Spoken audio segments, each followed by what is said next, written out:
السلام عليكم ورحمة الله وبركاته. دكتور جامع إلى الجعل. waa ninkii boosas joogay ee dawada labada bilood kaa qaadanayay.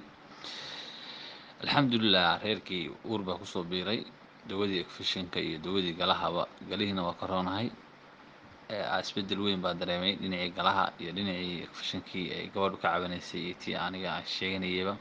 dhowr xanuunkii wixii oga ba'een. haddii waxaan rajeynayaa si wanaag iyo barwaaqa waan ku jirnaa. marka khayr allah ku siiyo doctore. ilaahay baa mahad iska leh, adigana mahad aad baa u mahadsan tahay. dawadaada wanaagsan ee tayada leh ee aadna siisay. meelo badan baa tagnay, dhakhaatiir badan efishinka iyo waxaas iyo galaha iyo dabcan wax nafle kama helin. taada ilaahay nagu caafiyey alxamdulilah. doctor aad baa u mahadsan tahay. haddana gabadhii uur bay yeelatay maasha allah. aad baan ku salaamayaa doctor, khayr allah ku siiyo. walaal ninkii ma garanaysaa ayaantaa dawada kaaga qaadi jiro dawada kaaga iibin jiray, ninkii xaaskii uur bay u yeelatay. wuxuu igu yidhi dawooyinku way anficeen, weli waxay anfacday dawadii baabasiirta.